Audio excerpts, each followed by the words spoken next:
Letter 45 on Sophistical Argumentation. You complain that in your part of the world there is a scant supply of books, but it is quality rather than quantity that matters. A limited list of reading benefits. A varied assortment serves only for delight. He who would arrive at the appointed end must follow a single road and not wander through many ways. What you suggest is not traveling, it is mere tramping.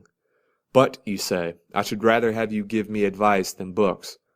Still, I am ready to send you all the books I have, to ransack the whole storehouse. If it were possible, I should join you there myself, and were it not for the hope that you will soon complete your term of office, I should have imposed upon myself this old man's journey. No Scylla or Charybdis or their storied straits could have frightened me away. I should not only have crossed over, but should have been willing to swim over those waters, provided that I could greet you and judge in your presence how much you had grown in spirit.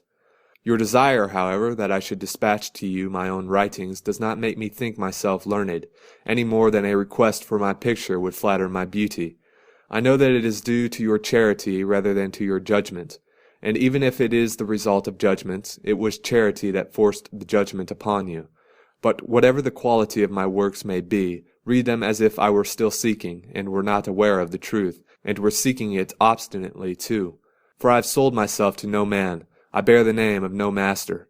I give much credit to the judgment of great men, but I claim something also for my own. For these men too have left to us not positive discoveries, but problems whose solution is still to be sought. They might perhaps have discovered the essentials, had they not sought the superfluous also.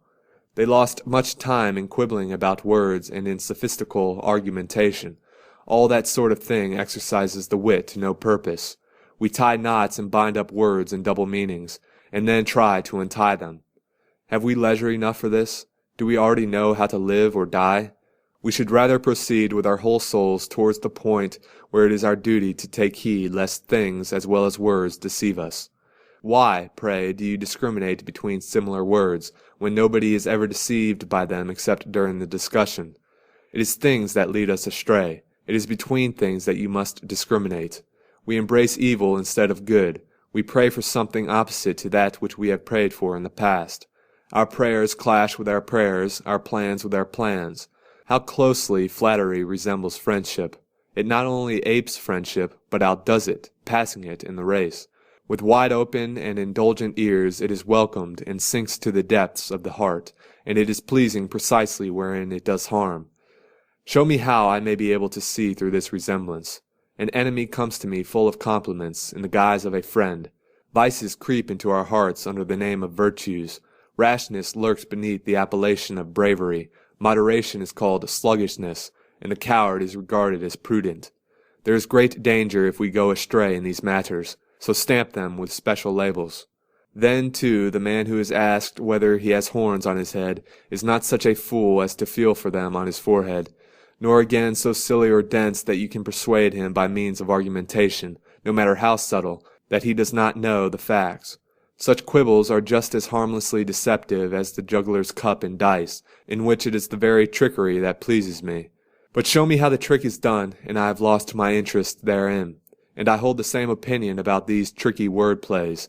For by what other name can one call such sophistries? Not to know them does no harm, and mastering them does no good.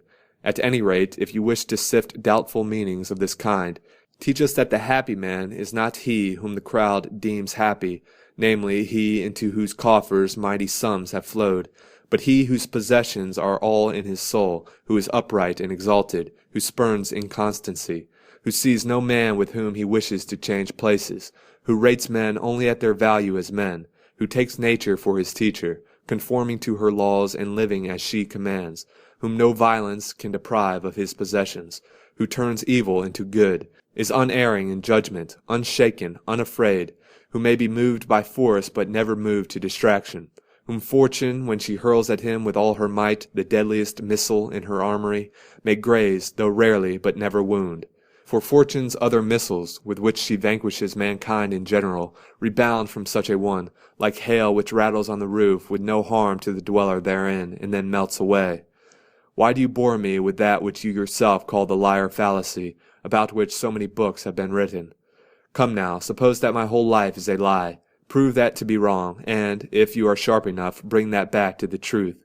At present it holds things to be essential, of which the greater part is superfluous, and even that which is not superfluous is of no significance in respect to its power of making one fortunate and blessed. For if a thing be necessary, it does not follow that it is a good, else we degrade the meaning of good, if we apply that name to bread and barley porridge and other commodities without which we cannot live. The good must in every case be necessary, but that which is necessary is not in every case a good, since certain very paltry things are indeed necessary. No one is to such an extent ignorant of the noble meaning of the word good as to debase it to the level of these humdrum utilities. What then? Shall you not rather transfer your efforts to making it clear to all men that the search for the superfluous means a great outlay of time, and that many have gone through life merely accumulating the instruments of life? Consider individuals. Survey men in general. There is none whose life does not look forward to the morrow. What harm is there in this, you ask? Infinite harm, for such persons do not live, but are preparing to live. They postpone everything. Even if we paid strict attention, life would soon get ahead of us. But as we are now, life finds us lingering and passes us by as if it belonged to another, and though it ends on the final day, it perishes every day. But I must not exceed the bounds of a letter, which ought not to fill the reader's left hand, so I shall postpone to another day our case against the hair-splitters, those over-subtle fellows who make argumentation supreme instead of subordinate. Farewell.